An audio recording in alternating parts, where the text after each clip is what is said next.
Taong 1973. Pagkatapos ng Kapaskuhan ng taong yan, to be exact, December 26, 1973, nag-open sa mga sinihan sa Estados Unidos ang greatest horror film of all time.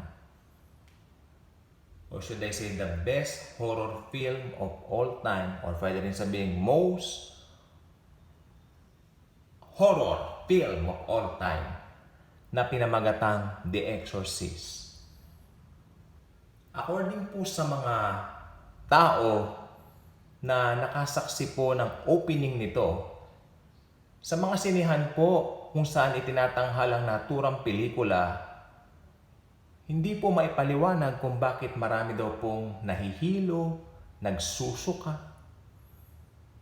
at parang dinadapuan ng matinding takot, especially doon sa eksena na kung saan umikot ang ulo ni Linda Blair. Yung pong gumaganap doon bilang si Regan doon sa pelikulang The Exorcist.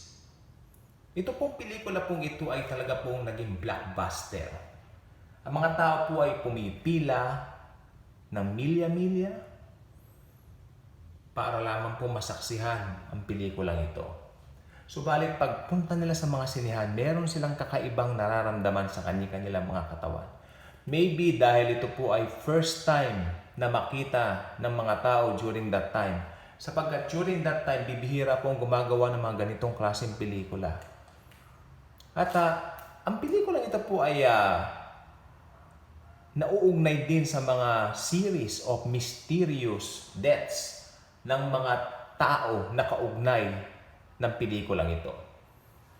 Hindi ko po alam, pero marami pong mga tao na involved sa paggawa ng movie ito ang nasawi right after na may palabas ang pelikulang ito.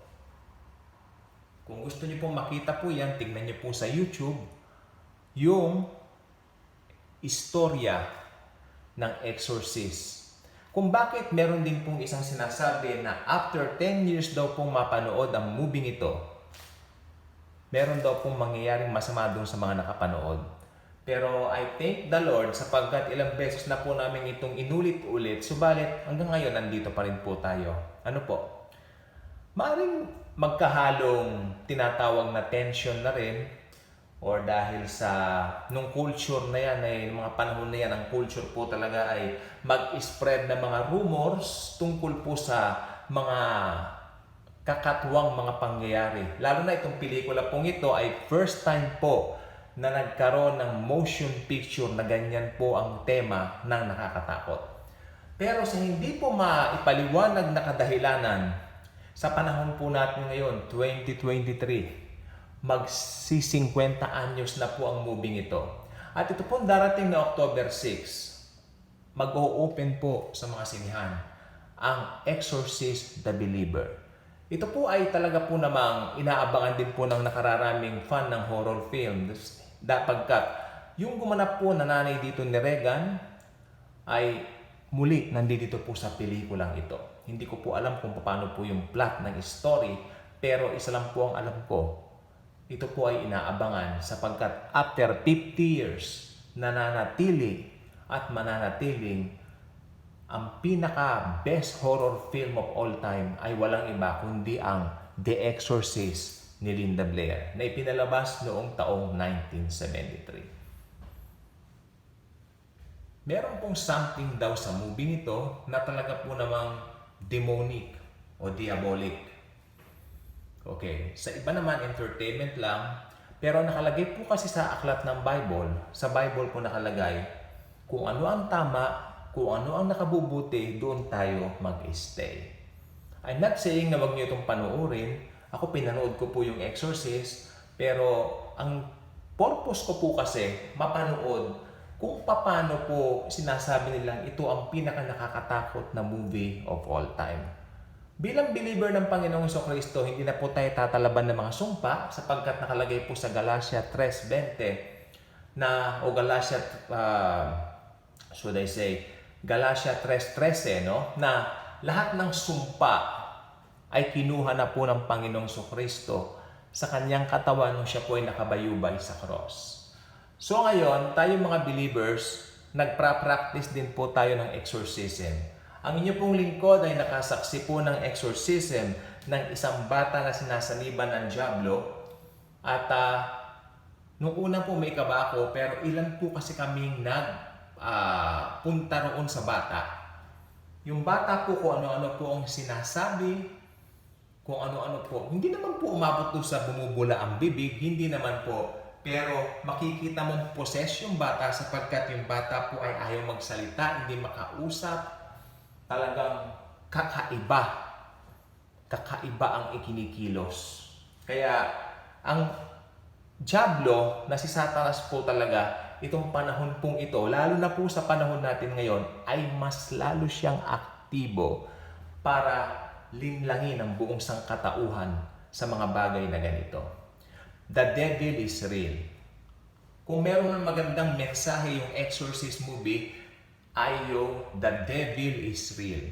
At kung devil is real, mas makatotohanan na sabihin o mas makatotohanan na katotohanan, God is real. Jesus is real. Ang tanging makakapagligtas lamang dun sa mga pinuposes ng demonyo tulad po nito ay walang iba kundi ang Panginoong Kristo. Si Jesus po ang kailangan ng buong mundo. We need Jesus. Kung may sakit tayo, karamdaman tayo, yung nandun tayo sa stage ng wala tayong katiyakan, go to Jesus at bibigyan kanya ng assurance at ng direksyon sa buhay. Kung ikaw po ay natatakot kung anong mangyayari, you are anxious kung anong mangyayari sa kinabukasan, Jesus is there to assure you na ikaw ay hindi niya pababayaan ni iiwanan man. Tungkol naman po doon sa mga tao na nagsasabi na right after 10 years, ang sino man daw po makapanood nitong movie na ito ng The Exorcist ay mamamatay. Diyan po ako masyadong hindi palo sapagkat marami pong tao na nagsasabi na panood namin yan ng ilang ulit, buhay pa rin kami. Amen.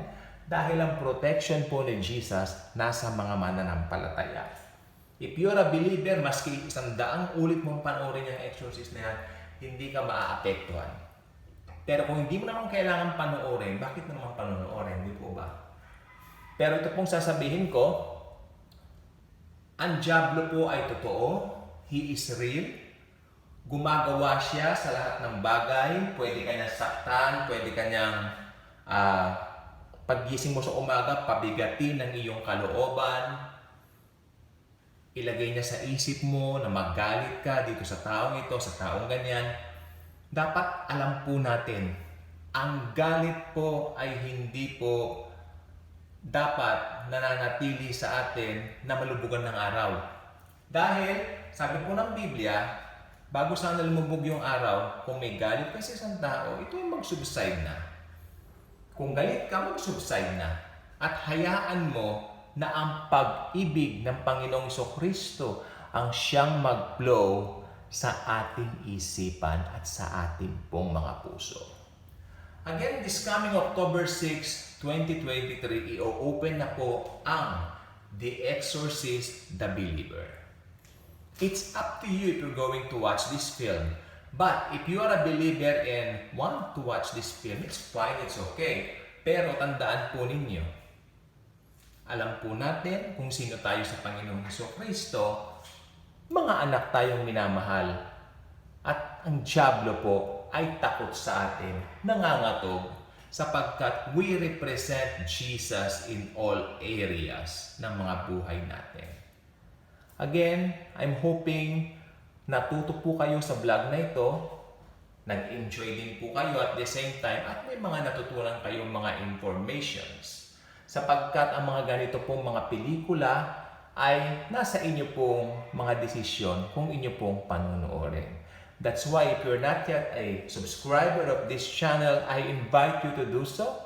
Would you please click the notification bell, share the grace and love of Jesus. Yan ang kailangan ng mundo. Thank you. And Jesus truly loves us all.